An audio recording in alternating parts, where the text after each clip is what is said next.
गोल्डी बराड़ ने ली टिल्लू ताजपुरिया की हत्या की जिम्मेदारी, कहा गोगी के कत्ल में शामिल सभी लोग मरेंगे।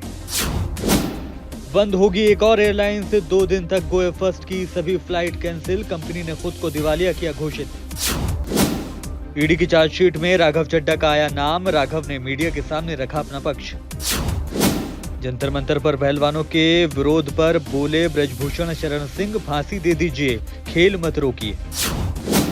दिल्ली में शराबी ने कैब ड्राइवर को बोनट पर लटकाकर 3 किलोमीटर तक चलाई कार, मामला दर्ज।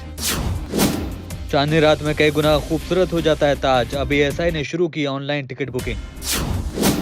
अतीक की फरार बहन आयशा सरेंडर की फिराक में कोर्ट में लगाई अर्जी, अब 8 को होगी मामले की सुनवाई। एमपी में मनाया गया लाडली लक्ष्मी उत्सव, 16 साल की हुई सीएम शिवराज की योजना। सीएम शिवराज ने अधिकारियों को दिए निर्देश, मुख्यमंत्री कन्यादान योजना का लोगों को मिले फायदा।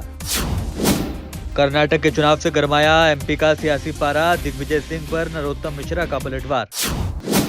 यूट्यूब द्वारा मालवे के बच्चों को पढ़ाने वाले रसविंदर सिंह को मिली सरकारी नौकरी, मुख्यमंत्री भगवंत मान ने नियुक्ति पत्र सौंपा। मुजफ्फरपुर में बड़ा हादसा, झुग्गी में लगी आग, 4 की मौत, 7 घायल। बिहार से अजीबोगरीब खबर, 6 महीने पहले हुई थी युवक की हत्या, अब सीएम नीतीश कुमार को लिखा पत्र, कहा मैं जिंदा हूं।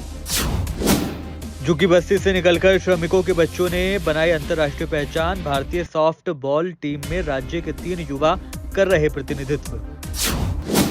राजस्थान में सैन्य आरक्षण आंदोलन स्थगित, ओबीसी आयोग 10 दिन में सरकार को सौंपेगा रिपोर्ट। शिमला में 24 घंटे से बारिश जारी, आईएमडी ने अगले 5 दिनों के लिए जारी किया ऑरेंज अलर्ट। गुजरात हाईकोर्ट ने राहुल गांधी को राहत देने से किया इनकार, छुट्टियों के बाद आएगा फैसला। इस्तीफा देने के बाद शरद पवार को मनाने की कोशिश जारी, नेता बोले बिना आपके जनता के पास कैसे जाएंगे। इलेक्ट्रिक स्कूटर मतलब हॉक इलेक्ट्रिक भारत में लॉन्च, 170 किलोमीटर है रेंज, 45 किलोमीटर की है speed. Pebble bold pro smart watch बेहद कम कीमत में भारत में लॉन्च, कई अहम फीचर भी हैं। यूक्रेन रूस युद्ध में अमेरिका का दावा, 5 महीने में मारे गए 20,000 रूसी सैनिक, 80,000 घायल। नेपाल के दारचूला जिले में जबरदस्त हिमस्खलन, यारसगा गुम्बा इकट्ठा करने गए 8 शख्स लापता।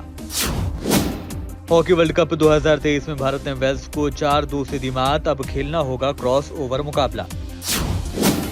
और टीम इंडिया के लिए खुशखबरी, वर्ल्ड टेस्ट चैंपियनशिप की रैंकिंग में बनी नंबर 1 टीम।